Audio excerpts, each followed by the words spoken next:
agenda for the presentation for our two speakers. I will introducing our speakers today in this second plenary session. So we're going to our first speaker, Mr. Febi Dwi Rahmadi. Mr. Febi Dwi Rahmadi, PhD, is the first convener of disaster management and resilience building, global health priorities and intervention, and health program planning, monitoring, and evaluation at Griffith School of Medicine. He has worked for many years as disaster risk reduction manager for the International Federation for Red Cross and Red Crescent, IFRC, Indonesia Delegation Office. His PhD research was collaborative governance model tooling between climate change, adaptation, and disaster risk reduction to build urban community resilience. He also holds position as the program coordinator for Indonesia Center for Environment and Population Health, and the coordinator of the risk communication and emergency management, and the coordinator and adapting climate change for health. Okay. For the educational background, he got a Bachelor of Public Health, especially in epidemiology at University of Indonesia, and he got Master of Science in Public Health, Griffith University, Australia, and he got the PhD, School of Environmental, Griffith University of Australia. So he has so many publications and research, of course. And he has also many professional experience. The first as lecturer in Global Health School of Medicine, Brisbane, Australia, in 2016 until recent. And the second, Indonesian Program Coordinator, Center for Environmental and Population Health in 2015 until recent. And he is also Senior Research Assistant, Department of Accounting, Finance and Economic, Griffith University, Brisbane, Australia, in September 2015 until March 2016. He's also Disaster Reduction Manager, International Federation and Red Cross and Red Crescent Society in Jakarta in 2009 until 2011. He's also a health service officer PT Pertamina Bina Medica Jakarta, Indonesia in 2005 until 2006. And last but not least, is also health program coordinator Islamic Relief in Aceh, Indonesia at 2004 until 2005. Okay, we move to our second speaker.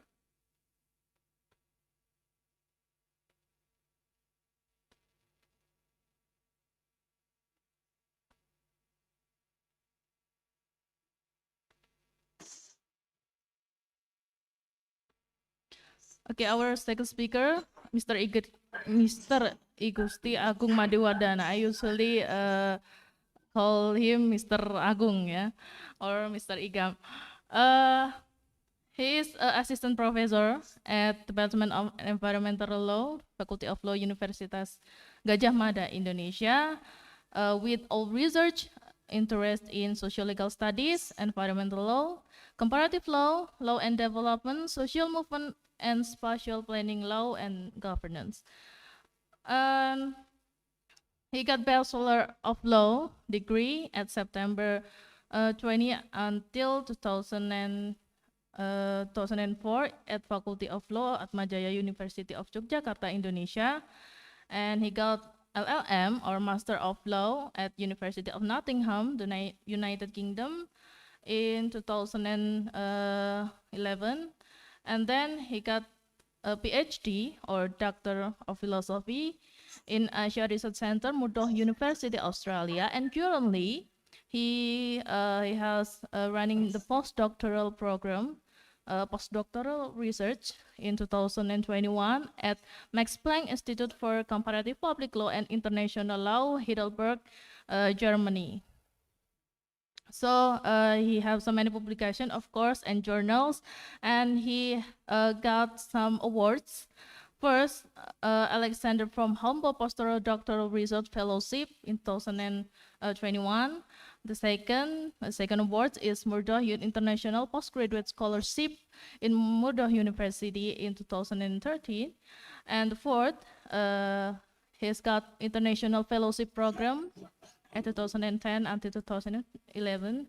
And the last but not least, he got awards in Netherlands Education Support Office, Indonesia, 2007.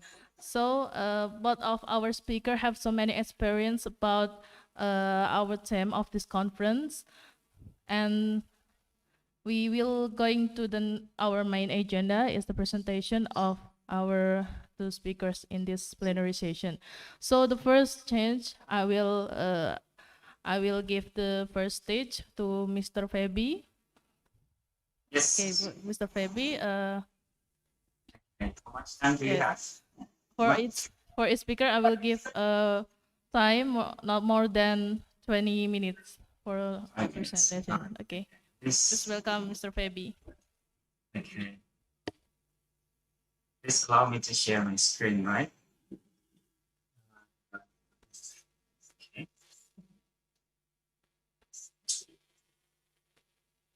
All right. Okay, Mas Wadana, please allow me to speak first. And also, thank you so much for Faculty of Law, University of Jember, for inviting me to this conference. I just SMS the day that this is actually my first time to be in the middle of law expert, okay, because I'm actually more into epidemiology, environmental health, public health, discussions. But this is, we are now talking about law. So probably I also like to learn from you in the context of law, but in this presentation, I would like to bring more in the context of public health, sustainable nutrition, and also, of course, when we talk about new normal, especially in post-COVID-19, because, of course, agriculture, sustainable nutrition, right, those are very much impacted by COVID-19 as well. And also, this is something that when I talk to Blig Day, that Society 5.0, I think this is something that we also need to discuss as well, because a lot of things, of course, very much related to law as well, because without law and regulations, all these things will not take place. Okay, and okay, but first of all, I'd like to talk about the background of the problem first, so then we understand what is the foundations or the mindset behind the idea that I'd like to propose. So I'm not sure whether you have seen this, but probably some of you have seen this global risks report, which was published last year by World Economic Forum. And if you look at this one here, number 1, number 2, and number 3, so if you look at this figure, so this is impact, this is likelihood. So if you go here, this is less likely to happen, this is most likely to happen. And this is minimum impact or low impact, this is high impact. So if you look at here, so extreme weathers, climate action failure, human environmental damage, and etc. So here we also have infectious diseases, biodiversity loss, etc. So these are at least 4 highest risks, global risks. And you can see the first one here: extreme weathers, climate actions, failure, and also human environmental damage. And all these, number 1, number 2, and number 3 are very much related to agriculture aspect as well. Okay, so, and biodiversity loss, it is also something related to agriculture ability to for us to produce nutritious food. Like, it's very much also related to biodiversity, a balance, right? So you can see here, this is what is happening at the moment. So a lot of So COVID-19 is just one single problem that we are currently facing. So we also have climate change, biodiversity loss, land degradations, and etc. So those are also happening at the same time. So I would like to basically to make sure that we not only focus on COVID-19, but also a lot of other things that is related to environment that will impact us as humans. So I'm not going to talk this in detail because I understand this is more related to law, but I just would like to bring from the ethical perspective, right? Because everything basically is interconnected. So if you look at agriculture, law, socioeconomic, everything is interconnected, right? So we as human beings, we are influenced by so many factors. So if you look at here, not going into detail, but here, this is host, pathogen, and transmissions. This is what we call by epidemiological triad or segitiga epidemiology. So this is basically where or when, when it is happen or there is interactions between host, pathogen, and transmissions. So that is where disease happen or illness or disease outcome. But then all this balance is basically also influenced by the systemic, like here in the context of, let's say, environmental system, healthcare system. All right. So again, law and regulations play a very important role here to make sure the system is not failure. Okay, so then we can make sure there's a balance. So there is no interactions between pathogen and transmissions and hosts. So this is how we can try to save, human and also environment from the disease, for instance. This is also another concept. This is more about climate change adaptations, or sorry, climate change impact, which most of them are related to Anthropocene or human activities. Okay, so if you look at here, escalations of human pressure on global environment will lead to all these aspects: climate change, forest clearance. Okay, so here we have a lot of expert talking about environmental law, right? So of course, all these are related to regulations, policy, law, right? So here we have land degradations and etc. And this, like or dislike, will impact our health, either direct, indirect, or ecosystem-mediated health effects. Okay. So we basically, so this was published by Lancet in 2015, and I think they're also published articles as well about environmental health and of course human health, which is looking at from a comprehensive perspective, which is one health aspect. So there is a very close link between environment, animal, and human health. So when we talk about agriculture, from public health or ecological public health perspective, so I'm going to introduce you of ecological public health. Would you like to turn off the WhatsApp because it's making some noise here? Sorry.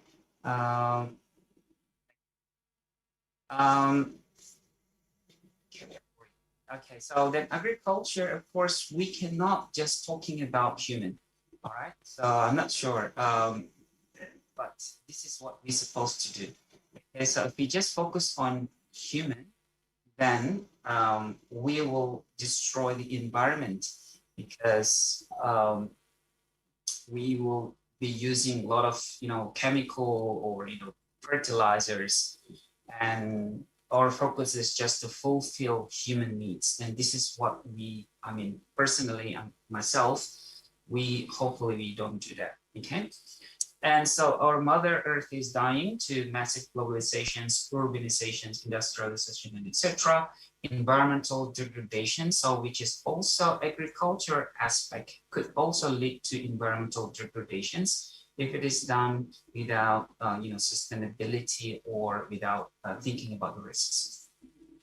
In addition to this, public health gaps, digital inequality. So with COVID-19, those who have access to gadget, internet connections, they can attend, a conference like this, webinar like this, or online school process, right? But for those who don't have that privilege, they won't be able to have access to this, kind of event. So this will free social cohesions, okay? So which is quite complicated as well. If there's any conflicts, agriculture, food, especially food, right? So food is also, food can be the reason why there is a conflict between two groups, right? Because food is a very basic need of human being, all right? So food, water, access to clean water. So these are very, very basic. And people, they can fight each other just because of these things. So when we look at COVID-19, I'm not going to talk this in detail because this is not, this is more about agriculture.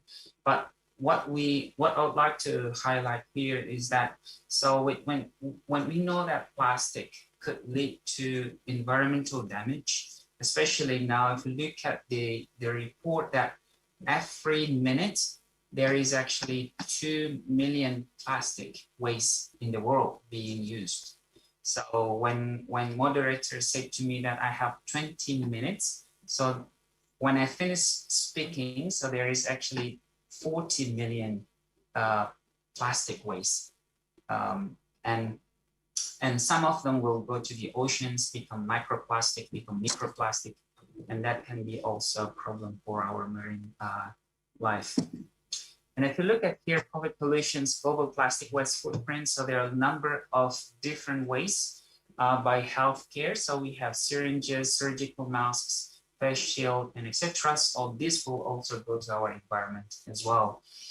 If you look at this one here, right, so this is about the medical waste, especially the face masks. So this could also lead to environmental damage as well if we cannot treat them properly. So in a nutshell, what happens to the planet next is actually up to us as human beings. So when we talk about environmental degradation, so that will also lead to our agriculture sustainability. So if you want to really focus on, making ourselves, to be able to produce sufficient food, nutritious food for our fellow human beings, so we also have to take care of our environment. So moving along to Society 5.0. So I'm not sure if there's any country who is actually already declared themselves moved to Society 5.0. I think Japan, who is very advancing technology. I think Germany, right? So I think we're advancing technology. But in Australia, I think this is still in between Industrial 4.0 and Society 5.0. But what I'd like to, if you look at here, society here. So there's actually a different type of society. So we have agrarian, which is actually Society 2.0. So that's why there are a lot of agriculture who cannot cope with technology because of climate extreme events such as prolonged drought. If they don't have technology, and then they will not be able to produce as well. Especially, of course, in Indonesia, and I'm not expert in this, but then some people say that there are a lot of land which is actually very productive land or fertile land, which is very suitable for us to grow rice, for instance, or to grow vegetables, fruits. But somebody come and then they use this land for industrial.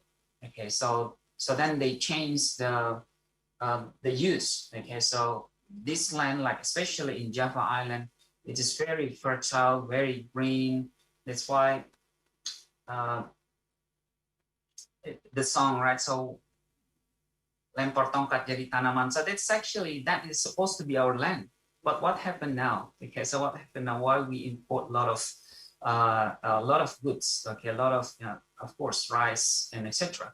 So that's also probably that is more like politics and law, right? So, but that is actually agrarian, industrial information. So what I'm going to talk here is the super smart society.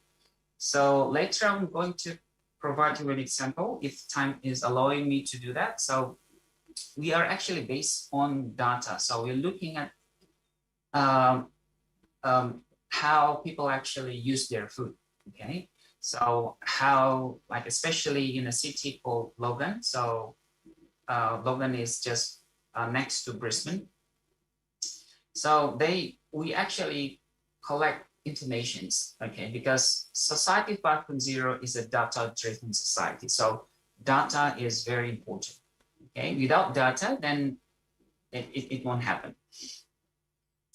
So data, knowledge, and information. So these are three basic things that we need to be able to produce or to use technology, advanced technology, to make sure that we can have sustainable food productions. Okay, I'm not talking about agriculture in per se, but this is more about food or sustainable nutrition for the community. So data, informations, and knowledge.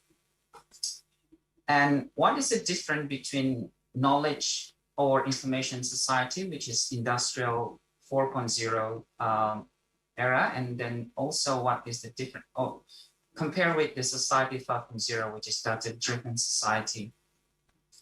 Here, there is, of course, there is interactions between physical space and cyberspace. So you can see here, this is physical space and cyberspace. And data is collected through cyberspace. But if you look at here, to analyze the data, humans are still involved. Okay, so you can see here, and then analyze, and then they provide informations, and then put them into cyberspace again, and then human involve again to make it into knowledge. Okay, to make it into knowledge. So data, informations, and knowledge. However, if you look at Society 5.0 here, so human is no longer involved in data analysis and also converting information into knowledge. So technology themselves or the machine will do it themselves. Of course, human being is the one who set up everything, but then they just leave it to robot or machine. Okay, and like cryptocurrency, like Bitcoin. So this is something that I think, although maybe this is not related to what we're talking about, but everything is now interconnected. Okay, agriculture. Who knows? Like in the future, there will be also something like in 10 years before we haven't. I mean, especially me, right? We haven't talked about like Gojek or GoFood, right? But now we have that system ready. So technological enablers for Society 5.0. So we have all this. So Excuse me, I'm sorry, Mr. Feby, the time is almost up, but I will Okay. give 2 minutes more to 2 get minutes. conclusion. Yeah, thank you. Okay. I'm just going to skip this part. Okay. Okay, so what I'm trying to say is that, so in terms of food security, so all those aspects is actually the background or the foundations when we talk about food security, because food security exists when people always have access to enough food to be healthy, active, and productive, right? And in most countries, the number of food calories available has increased over the past few decades, and the prevalence of chronic undernourishment is decreasing. So food security, of course, influenced by a lot of aspects, but there are three important aspects here. Of course, macroeconomic, socio-political, environmental factors. So in my background, I have already explained that there are so many environmental aspects that need to be considered. National policies, processes, the degradations of the local environment, and the increasingly variable and extreme weathers caused by climate change. So to make sure that we have food stability, so we have food availability, food access, food utilizations, and this will lead to the nutritional outcome of our community. So low community is very important to make sure we have balance in terms of food availability, food access, and food utilizations, particularly across different groups. Okay, so different culture, different socioeconomic levels. Okay, so for those who have a very, from wealthy families, probably they don't have any issue in terms of food access or food availability, right? So food availability and food access because they have access to financial support. But what about for our brothers and sisters who are not that wealthy? So okay, so that's why in terms of agriculture, it is very important, especially we are currently in transition in Society 5.0. Equity and humanity is the vision of the Society 5.0. So we cannot leave anybody behind. So no matter from which group, okay, which religions, culture, politic preference, okay. So smart food chains, I don't have time to read this in detail, but this is basically looking at from breeding, productions, harvest, up until consumptions, and also the waste as well, the food waste. That's why at Griffith University, so this is a combination between environmental engineering, IT, and public health department. So we work together to do mapping in the context of a city called Logan. So we have farm, we have fast food restaurants, we have food manufacturers, food trucks, and etc. Even we have health food as well. And here, because this is a screenshot, you cannot, but you can go, you can check it yourself. If you can check here, median income and also food, like in Indonesia, we call it bansos. So in this city, we can see which suburb receive bansos a lot. Okay, so that also can help us to understand the profile of the community. So this could actually lead us to understand if there's any disaster, if there's any, another pandemic, so we can see which suburb will need the most. Okay, so understand the profile of the city, because this will also help us understand the agriculture productions, the food sustainability, and also to be able to create community resilience. Probably that's all. I'm going to provide this, and basically this PowerPoint has been, I've already sent this to the committee. So later on you can read them, and then if there's any questions, I'll answer the questions or comments. Thank you. Okay, thank you Sorry. very much, Mr. Fabio. I'm so shiver after hear about the fact of our environmental problem. Yeah, and this is, I think, this is interesting issues and also very important because it's relating about the global issue like a climate change and then a carbon footprint or food policy and food and then other environmental problem. And I thought it has been a serious problem for all of us and for our future. So if anyone have a question, please hold on because we will move to the our second speaker. Okay, we will have other interesting topic about environment law, about the other problem in our environment. Please welcome Mr. Agung Wardana. I will give a chance for second presentation to you. Thank you so much for the opportunity. Please allow me to share my PowerPoint. Is it visible? Is it visible? Yes. Everyone? Okay, great. Yes, Thank you. Once again, good afternoon, everyone. Good morning from Heidelberg, Germany. Thank you for the committee of the first international conference on law and society for inviting me in this very timely conference. As we know, the legal scholars in Indonesia right now has been looking for different ways to explain legal phenomena in the country beyond the doctrinal approach. Social legal studies, including law and society movement in this regard, offer a deeper understanding of legal problems by putting them within a wider societal context. Hence, In this opportunity, I tried to bring our attention on a relatively new perspective in social legal studies and law and society movement known as the geography of law or legal geography. I will use this perspective to capture the omnibus law on job creation, especially looking at its intended and unintended consequences on space, people, and resources in rural areas where agriculture has been dominant mode of production. That's why the title of my talk today is Rural Spaces under the Omnibus Law on Job Creation, a legal geography perspective. Here's the outline of my talk. First, I will touch upon the omnibus law through the lens of legal geography, and then will be followed by the discussion on the establishment of the new development doctrine of the National Strategic Project. Thirdly, we are going to look at how the complex and rich meaning of land is being reduced for creating a currency in land disposition. And finally, a short conclusion will be given.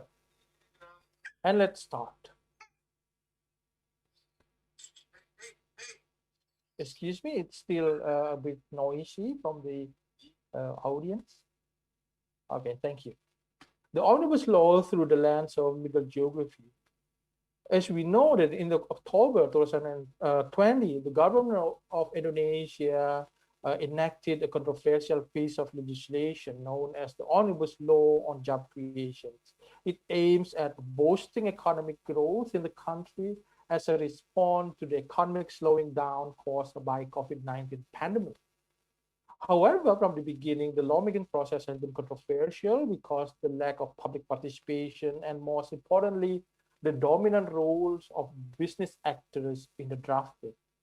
Many activists and legal scholars have been arguing against the omnibus law based on particular concern, for instance, the legal formal aspect in the lawmaking process, the relaxation of labor and environmental safeguards, as well as implications of the law on human rights.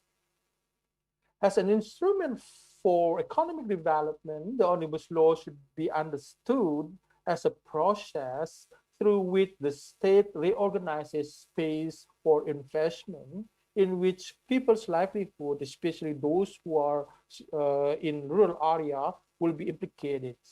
And for me, it is illuminating to examine the omnibus law through the lens of legal geography. When we talk about legal geography is an interdisciplinary study in examining the relationship between law and space. Nicholas Bloomley, in his seminal work in 1994, entitled Law, Space, and the Geographies of Power, argues that space and law are similar in the sense that both are not an empty, an objective category, but are directly related to the way of power is deployed and the social is structured. In other words, law and space are mutually constitutive in the sense that law shapes space, but in the other way around as well, the law is also shaped by space. Herbert Sooja famously observed that space is not an empty void. It always fills with politics, ideology, and other forces shaping our lives and challenging us to engage in struggles over geography. In the capitalist world where we are living today, space is continuously produced in a quest for cheap resources as well as to avoid crisis inherent in the system. This is what David Harvey terms as the special fix in which capitalist enterprises search for new circuits for capital accumulation. The state, through its legal embodiment, namely the special planning law, one of them, plays an important role in the production of space for capital accumulation. Here, the state is not conceived through a liberal theory as a neutral institution emerged from a social contract to serve the common good in society. Rather, the state is a terrain where conflicting and contested interests are stabilized via hegemonic political projects through which a particular group in sorry through which a particular group of actors in society, very often the groups are the most powerful one, is able to generalize their interests and embed them materially in institutional structure and processes. The omnibus law is a clear example for this, in which the interests of economic elites has been condensed into a state legal embodiment and represented this interest as the interest of the nation. With regard to the production of space, the enactment of omnibus law represents the process through which the states aim at producing new circuits for capital accumulation. In such spatial production, it is done not only through what Harvey terms as time-space compression, where the time required to access space for production is compressed to be as fast as possible, but also through what it might be called as urban-rural compression, where a distinction between urban and rural areas are made blur so that industrial investment might take place basically in every spatial unit. In Indonesia, this strategy is conducted through several modalities, namely three modalities. The first, by establishing a doctrine of national strategic project. Second, by introducing flexible governance for rural areas. And third, by reducing the rich and complex meaning of land. We are going to look at them one by one. The first one, establishing a doctrine of the national strategic project. Since 2016, the Jokowi government has established a new development doctrine known as the National Strategic Project, in which particular projects that are considered to significantly contribute to economic growth are listed under this name. Through the listing, those projects are given a privileged position, not only in terms of administrative requirements, including in gaining permits, but also guarantee in terms of financial, political, and legal risk. As a development project and program, of course, the National Strategic Project has spatial implications. This is because the project should be developed or built in a specific spatial unit governed by spatial planning. In this regard, Article 8, Paragraph 1, Government Regulations concerning the ease of such national strategic project stipulates that the implementation of the national strategic project should be in accordance with spatial planning. However, the next two paragraphs provide flexibility for the national strategic project by stating that in the case if the location of the national strategic project is not compatible with the existing spatial planning, the use of space can still be undertaken after gaining a recommendation on the compatibility from the ministry. This means that no matter how good your spatial planning at the district or provincial level is, when it comes to the national strategic project, the spatial planning would be meaningless. The national government would be easily to disregard the existing spatial planning, what is considered to constrain the national strategic projects. And in short, the national strategic project has become a new development doctrine in the country. As a doctrine, it should be taken for granted, and as doctrine as well, it should not be questioned. And it brings us to the second modality, the flexible governance of rural areas. The Omnibus Law reorganizes the relationship between rural and urban areas.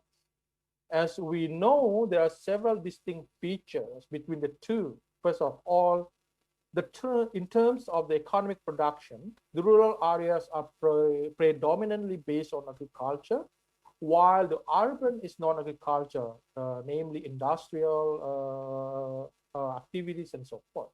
Secondly, in terms of approach in spatial planning, the urban areas require a flexible approach, meaning that spatial planning governing urban spaces should be flexible in order to respond upon the rapid changing and dynamics taking place in urban areas as a place of encounter. Meanwhile, the approach for the rural areas is very different because special planning governing rural spaces should be made rigid in order to minimize and mitigate the changing condition of the rural areas. This is exactly because the governance of rural areas are directed toward the conservation of the natural resources, the preservation of the local cultural heritage, and also the protection of the permanent agricultural landscape, of course, for our food security. However, in order to open spaces for the national strategic projects to take place in rural areas, the omnibus law has changed not only the spatial planning but also other legislation related to rural areas and agriculture, which give a set of strict safeguards in protecting agricultural land from conversion into non-agricultural. Notably, in this regard, the omnibus law revises Article 19 of the 2019 Sustainable Cultivated Agricultural System Law to relax the safeguards. It now reads as follows. You may see in the table the changing in Article 19 of the Sustainable Cultivated Agricultural System Law.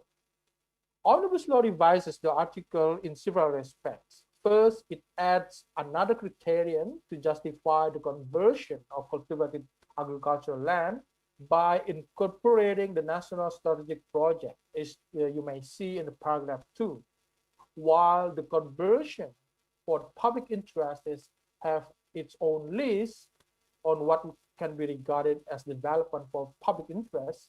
The National Strategic Project is theoretically an open-ended list depending on designation by the government from industrial area, economic zones, national tourism strategic area to food estate. Moreover, the list of national strategic projects is stipulated by a presidential regulation to make it easier for being updated and revised. Second, if you see the conditionality in paragraph 3, those requirements are only applied for the conversion for the public interest proposals. The agricultural land conversion for the national strategic project can be carried out without such conditionality. Third, still in paragraph 3, even for the conversion in the name of public interest, the list of conditionality from A to D that used to be cumulative with the connector and before the enactment of omnibus law has become alternative after the enactment, as demonstrated by the connector and/or. This means that you may choose one among the others if you wish to convert the cultivated agricultural land. Fourthly, before the enactment of omnibus law, it was prohibited to convert cultivated agricultural land equipped by a complete irrigation network, as you may see in the paragraph 4. But after the enactment, this is no longer the case. Cultivated agricultural land equipped by a complete irrigation network can be converted for public interest development as well as for national strategic projects, provided that the irrigation network is maintained. That's very strange. So what's the point to maintain the irrigation network if the agricultural land itself has been converted? So regarding the land substitutions as the one of the conditionality, the protection sustainable agricultural land law applies here. However, there is no specific criterion on the location where the substituting land should be situated. In this regard, the food estate program in Sumatra and Kalimantan could be seen as an offsetting strategy for conversion of agricultural land in Java. This is because despite the claim for undertaking economic distribution outside Java, the national strategic projects remain Java-centric, as you may see in the picture. 89 out of hundreds or 200 projects are located in Java compared to other regions in Indonesia. The reproduction of space through the omnibus law shows the projection of industrializing Java resulting a considerable conversion of agricultural land in rural Java. In turn, agricultural activity for food security has been moving to outer islands, namely Papua, Sumatra, and Kalimantan, with a concentrated production and corporate entities as the main actor in the name of food estates. The next question will be how the dispossessions of land in contemporary rural Java has been undertaken to pursue industrialization of Java under the banner of National Strategic Project. This brings us to the next modality, that is the reduction of the meaning of land. Reducing the complex and rich meanings of land. Tanya Lee, in her article 2014, entitled "What is Land?" observes land is not like a map that can simply be rolled up and carried elsewhere. Land has not only a particular location or place, but also a rich set of values, meaning, and uses to which it can be put. This has made land politics as a vital feature in Indonesian politics from the colonial era, post-colonial, and up to date. And in turn, this made land acquisition by the state has been a sensitive issue. Hence, the myth of public interest as a political machine has been mobilized by the state to legitimize the dispossessions of land. Since the new order, the public interest has been defined differently. It was defined as the interest of the whole nation, stressing it as the highest societal value under the authoritarian regime of Suharto. Under the SBY government, the public interest was defined as the interest of the majority, represented by himself as the first president elected by majority of votes. Under Jokowi, the public interest is defined through a pragmatic and consequentialist perspective, stressing the aspiration to pursue the welfare of the nation. This definition has made possible incremental and sporadic development planning through the designation of national strategic projects. What remains the same, in fact, is the fact that the public interest should be defined vaguely in order to provide enough space for the government discretion to continuously interpret it in any circumstances.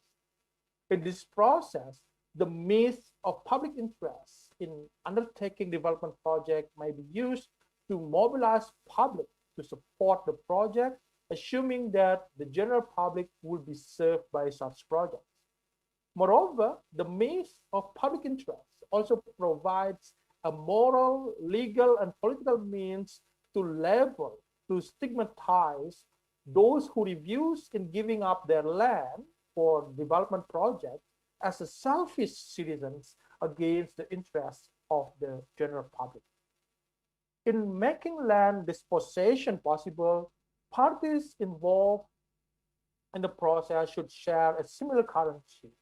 Thus, the complex and rich meanings of land should be reduced, leaving only its instrumental value as an economic asset that is easily to be converted into a money form. In this regard, the use and cultural value of land is directed into an exchange value through which landowner negotiate to receive compensation on their assets.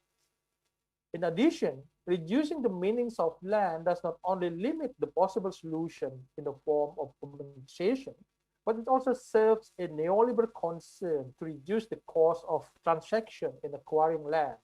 As we know, land in Java and Indonesia in general might be owned privately, but it doesn't mean that the land only serves the ends of the owner only. In many cases, a piece of land might have social and ecological function by serving others, although they are not the owner. For instance, for supplying waters, fruits, fresh air, hunting, and so forth. By focusing only on the land as economic assets, those who can participate in the land acquisition process are the landowners proven by their land certificate. Meanwhile, those who are served by the land ecologically or socially, but they are non-owner of the land, are deemed invisible in the process. They would not be able to get involved in the negotiation for compensation whatsoever. Hence, this may reduce the cost of transaction because the less people involved, the faster and the more efficient the process will be. That's the basic principle of the omnibus law, to make investment go as far as possible, as fast as possible, and to expand as fast as possible as well.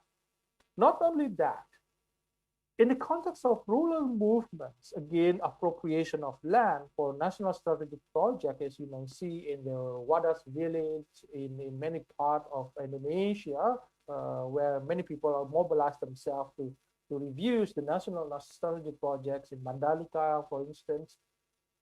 The state and the corporate actor might easily disperse the movements by identifying local communities involved in the movement as landowners, as the legitimate actor to negotiate with, and then the land and the non-landowners whose interests of the land that might be based on spiritual and symbolic value can be disregarded. This can be seen from the case in Wadas village in Purworejo, where the state dispersed the movement by identifying those landowners and non-landowners, and they only talk with the landowners. Meanwhile, the land that is used for mining also serve the non-landowners. Dispersing the movements, by dispersing the movements in this regard, the politics divide and conquer might take place. Hence, the winner in the process is, of course, the economic elites, in which their interests are facilitated by the state through the law, known especially on the omnibus law, backed by the coercive institutions like the police department, the court, and so forth. So, my last slide is the conclusions. To conclude, the enactment of omnibus law is an instrument for searching for spatio-spatial temporal fix, producing new circuit for capital accumulation. To proceed this, rural-urban cooperation is carried out for speeding up the development of industrial areas in Java by creating possibility to convert rural spaces and their agricultural land. This is conducted through three modalities. First, by establishing a doctrine of national strategic project. Second, by introducing flexible governance of rural spaces. And third, by reducing the rich and complex meaning of the land. However, the consequences of those modalities should be underestimated. In the near future, we will see continuously how rural communities in Java join the reserve army of labor to be the proletariat, to sell their labor to industries as their land has been taken over by for industrial purposes facilitated by the state. Then, of course, they will lose their semi-autonomous mode of production as a farmers, and lose their identity as a farmer. I will stop here. We will discuss this further in the Q&A session. Thank you. Okay, thank you very much, Mr. Agung Wardana. Another great presentation and also interesting topic. It is new knowledge for me actually, and I actually underlined the statement from Mr. Agung that omnibus law can be the instrument of capital accumulation. Yeah, it can be nice discussion then. Okay, ladies and gentlemen, now we will going to the Q&A session. And I would like to have 3 questions from the participant, for all participants. But before that, let me give some information about Q&A session to all participants. Okay, first, for those of you who want to ask question directly to our speaker using English, you can use the raise hand the raise hand feature in this Zoom meeting, or for those of you who want to ask indirect question, you can write question in the column chat and using both Indonesian and English. So we are not in the question and answer session. You are not welcome to ask question according to the condition that have been read.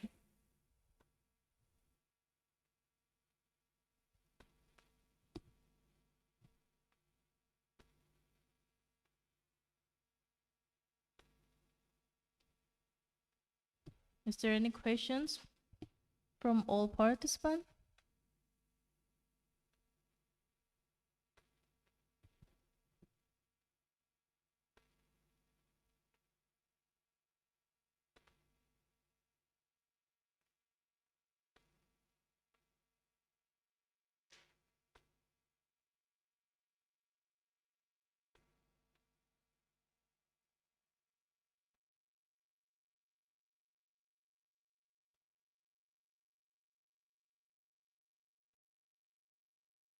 Or anyone have like a response to the output of the speaker that the matter was so interesting?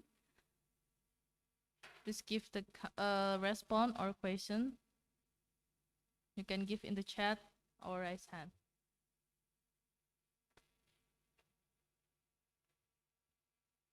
Okay, we have one response from Mr. Igede Widyanaswada, PhD. Please, All right. sir. Thank you, the moderator. I would like to ask Pak Agung Wardana. Thank you, Pak Agung Wardana, and Pak Febi for joining this conference and sharing your valuable knowledge for us in Indonesia. My question is to Pak Agung. This is about agricultural law in Indonesia. This is a big issue, as you may also observe, that we face many problems concerning on, land conversion in Indonesia. So what you can say about the situation, the current situation in Indonesia about the land conversion? So what also the impact for the public health and also for the environment in Indonesia currently? Maybe you can share about this. Thank you, Pak Agung.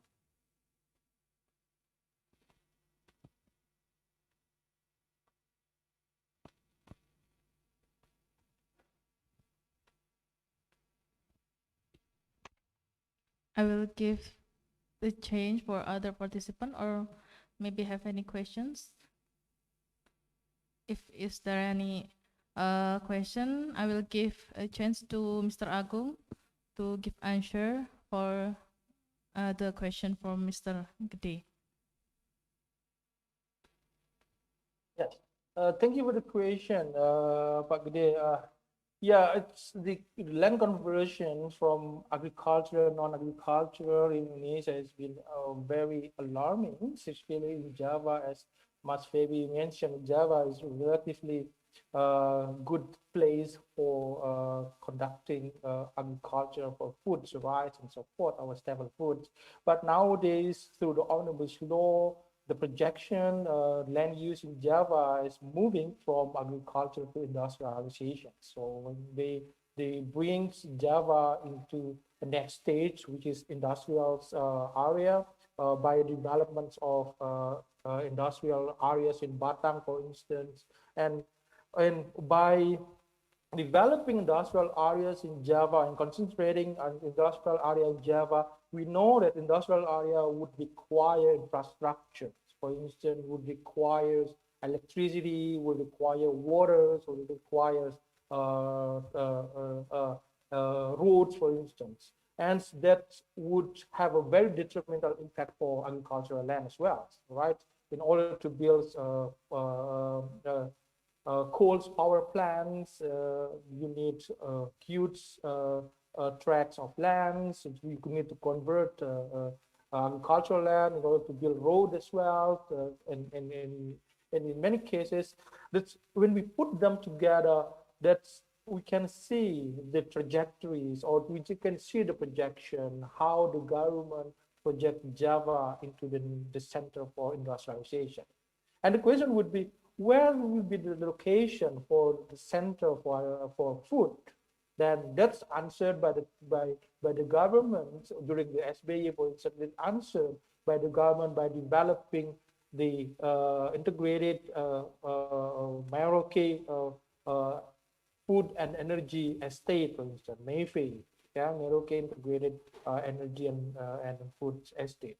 But because it's a failure, but now it's duplicated in Kalimantan and in Sumatra, where the model are the same. So where agricultural land or food estate for producing foods are concentrated in one area will be very vulnerable from pests and so forth, because when we put in one area could be monoculture, and then will be more risky to pass, and then failure for get a better harvest. And then the other model is not only concentrated in one place, which might have ecological problems, but it's also the question on who will be the actors.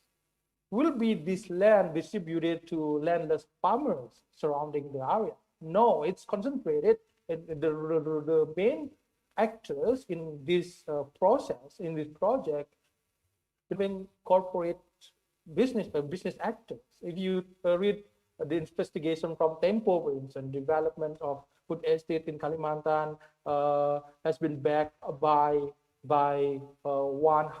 two high ministry officials, Prabowo's and also Muldoko, these companies here playing in this food estate development. So you know that this food estate will be organized, will be managed based on corporate models, not traditional farming, organic farming,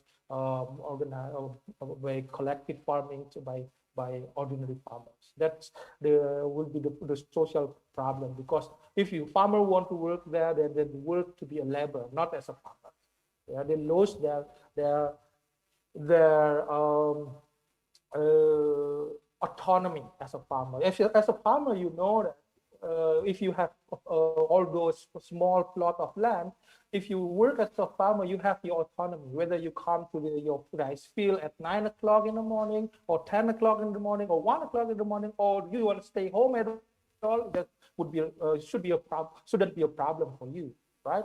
Because you own your land, you control your labor. But if you work for the company who producing food, then you work as a labor. You need to be there at 7 o'clock in the morning and then go home at 5 o'clock in the morning. You lose your autonomy over your labor. And don't forget, by moving from a semi-autonomous form of production into a more formal labor, you lose your possibility to create something other than agriculture. For instance, in Bali, because of flexibility in working time as a farmer, you develop your culture. You do carving, you do painting, you do other kind of art, other kind of cultural activities beside farming. So flexibility in farming would make you able to work other things, to work cultural things, right?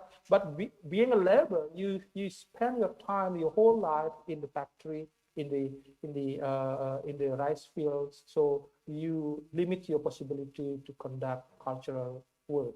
That's my take on that. I hope that question answered your question. Okay, Mr. Gede, you have other response? It's okay, right? Okay. I will give further change to all participants to question. Any question?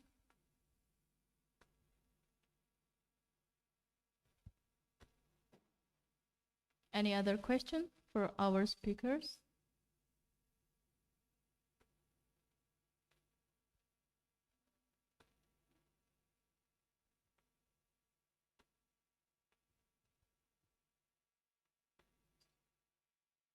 Can I just add something about moderator?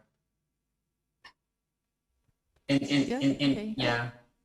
in the meantime, so just in case, yeah, while we are still waiting for people to ask questions, I think this is a very serious things that we basically need to find the solutions as because our country, like we are, I don't know how big is our country now? 265, 270 million, something like that, 275 million, right? So how we can make sure that we can, produce food sufficient to our people in Indonesia? Because now if you ask, our kids who want to be farmers, like a parents, like I don't know, like here in how many people in this classroom, like 125. Anybody in this classroom want their kids to be farmers? I'd like to ask you, how probably nobody want their kids to be farmers because the farmer in Indonesia is like what Mas Agung mentioned. It is more about labor because they don't they don't own the land. They don't own the crops, the cattle, livestock. It is actually not belong to them. Belong to theirs. It's belong to especially we have foreign direct investment as well, FDI. So that will also bring benefit not to Indonesian people but to other countries as well. So this is quite problematic, I would say. So if we would like to make sure we can achieve sustainable food production in our country, then we need to set our priorities so that the government need to be really concerned about this. So what is our priority? And of course, how we can then make sure our country become, like here in Australia, we have rice here, mostly are coming from Thailand, India. No, there is no rice from Indonesia. Okay, or fruits. Okay, we're talking about not only staple food, but vegetables, everything coming from Philippines, Thailand, India. Okay, China was, I don't know, because of political issue, there's nothing from China. But yeah, so where is Indonesia? So this is something that we also need to discuss as a countryman, how we can save our country. That's why I think Mas Agung in Germany, me in Australia, I think a lot of people in different countries, we have to basically work together. And because that's why from public health perspective, public health or health, that's why we are now, the campaign is health in all policies. So health is not belong to health sector only. So health is belong to law sector, belong to transportation sector, belong to education sectors. So every sector need to think about health because we are thinking about our own health. Just additional comment, but moderator, I'll offer to you again to moderator. Okay, thank you very much. Okay, ladies and gentlemen, I think the time for this plenary session was Just one more. Oh, yeah, okay, just- Mr. Gede. Yeah, this is thank you, Pa. Maybe this is a following question according to your adding explanation about sustainable nutrition. I was wondering about the term sustainable nutrition. Can you please maybe highlight what is the point about the sustainable nutrition for us? And I think this is also maybe a closing statement from Pak Febi. Thank you very much, Pak Febi, for sharing again your valuable knowledge for us in Indonesia. Thanks. Thank you, Brigadier. I think, yes, sustainable nutrition. So there are actually two aspects in it. So the first one is ability for us to fulfill the need of nutritious food for our society, for our populations. But then the second one is because there is a nutrition transition. So previously we have more undernutrition, okay, people who cannot eat properly, but now it is actually now the opposite. It is more about overnutrition. That's why we have issue with obesity, overweight, right, instead of undernutrition. So when we talk about sustainable nutrition, is that the community, so they have access to nutritious food, but they also have knowledge about how to utilize the food, because food waste is also another big problem. So especially people who have access to food, so they just buy food, like in our fridge, in our refrigerator at home. How many percentage, how much percentage in our fridge that will end up in rubbish bin? Because we purchase vegetables, fruits, meats, but we cannot consume them because we just bought too much food. We just put them in a bin. So that is food waste. So that's why at Griffith University, we try our model in Logan. I think Ligede, Logan, right? So Logan is a small city next to Brisbane. So we would like to also understand how people use their food. How much food waste do they actually produce? So then we can understand what is the problem. Because maybe the problem is not about the productions. It is maybe more about the food utilizations. So to be able to reach these sustainable nutritions, so we need to be able to understand the pattern of our community, and then we can understand which one is the problem, and then hopefully we can then address the problem. Thank you, Pak. Thank you very much, Mr. Feby. And for Mr. Agung Wardana, maybe you have conclusion or closing statement? I guess I will use this opportunity just to say thank you for the committee for inviting me, for having me in this great conference, and looking forward for the next conference as well. Hopefully this conference will be succeeded. And yeah, of course, I learned a lot from this, from Mas Feby, from Pak Gede, from our discussions. And the last but not least, yeah, we know that Indonesia is right now is not very in good conditions. So many issues, so many problems in terms of agriculture, in terms of law enforcement, for instance, for us from law schools. And then, yeah, it requires our social and intellectual responsibility to address this issue in order to pursue betterment for our. That's my closing statement, I guess. Thank you. You're most welcome, Mr. Agung. So it was an interesting discussion, but unfortunately we have limited times. Okay, so ladies and gentlemen, finally we come to the end of this plenary session 2.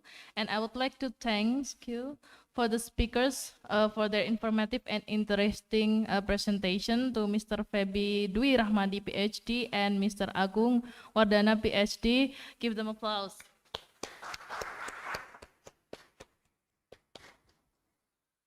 And if there are any inappropriate as moderator, I'm sorry to apologize for all of you.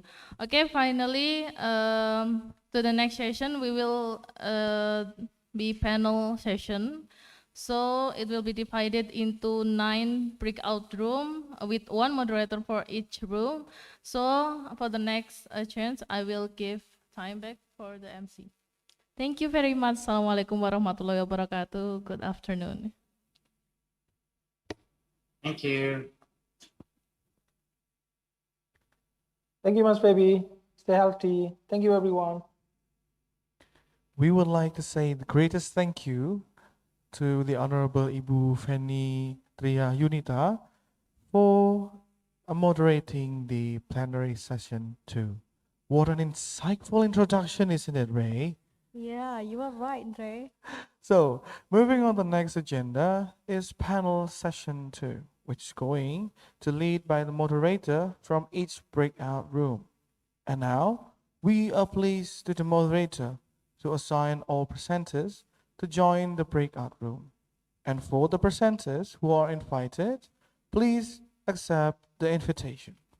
Bapak Ibu presentator diharap untuk segera memasuki undangan breakout room dari para moderator atau dapat langsung bergabung secara manual sesuai jadwal masing-masing yang telah tertera. Terima kasih.